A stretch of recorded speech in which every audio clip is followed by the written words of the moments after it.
I'm Old Sneelock. Welcome to another episode of Old Sneelock's Workshop. Did you ever start one project and have 4 or 5 just kind of pop up as you're going along? Well, this is how this one's going.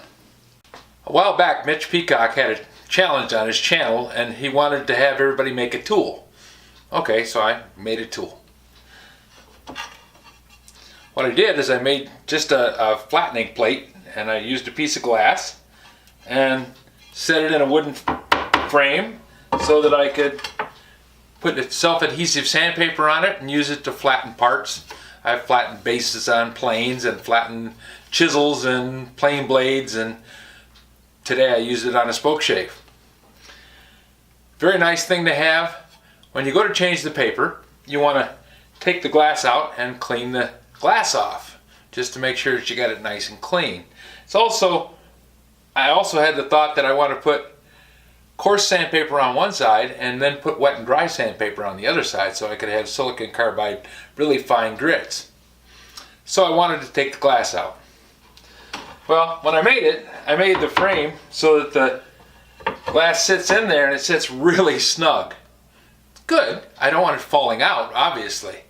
But it's also bad because I couldn't get the glass out of it. I had to tap and jiggle and do a lot of things that are not really safe as far as trying to get a piece of glass out of a wooden frame without breaking the glass.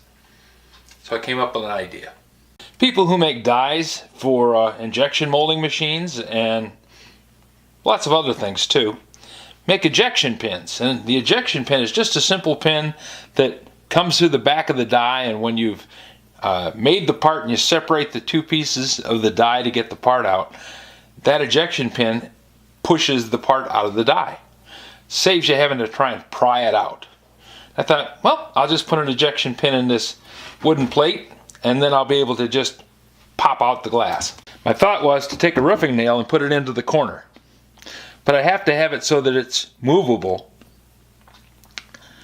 and it needs to sit down below the surface of the glass when it's not being used, because I don't want to have a high spot there that'll make a fracture point where I can shatter the glass. So I thought, well, I'll drill a hole just using an auger bit bigger than the head of the nail.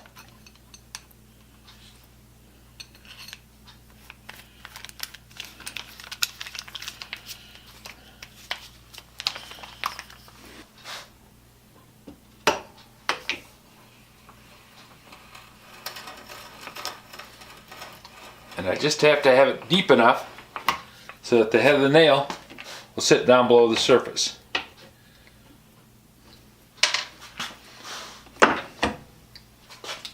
Now I'm going to drill a clearance hole for the nail itself using this little egg beater drill. Give myself enough room for that nail to pass through there quite easily.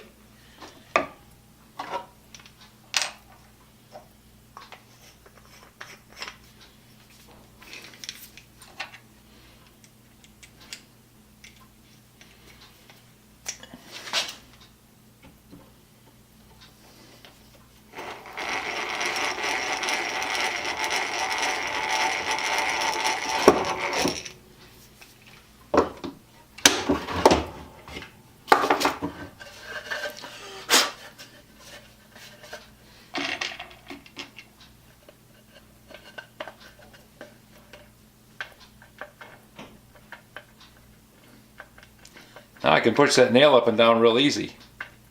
But I don't want to have the nail head sticking out the back that's always going to be catching on everything. And I do need to be able to get my finger in there to push on that little pin. So I'm just going to take the auger bit that I used to drill the front with and drill a corresponding hole in the back.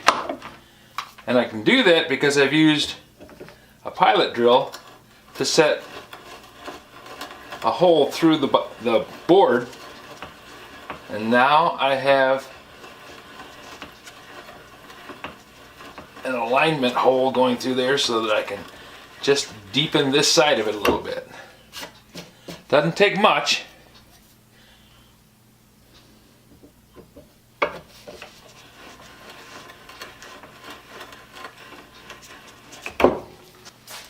Pair of side cutters will clip off the head of the nail.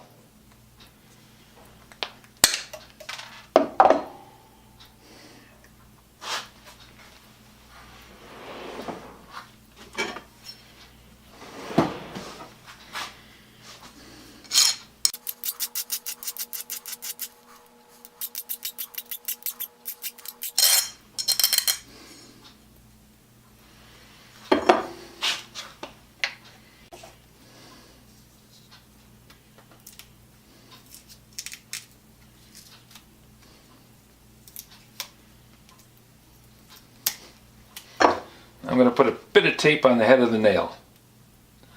The only reason I'm doing that is to make sure I don't have a pressure point on there that's going to crack that glass.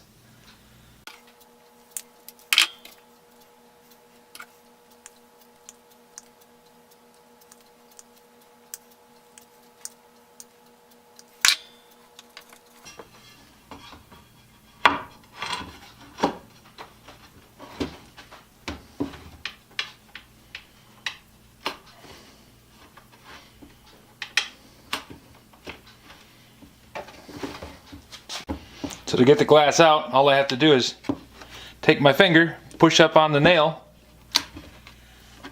and I can pick the glass right out. Goes back in snug, doesn't come loose.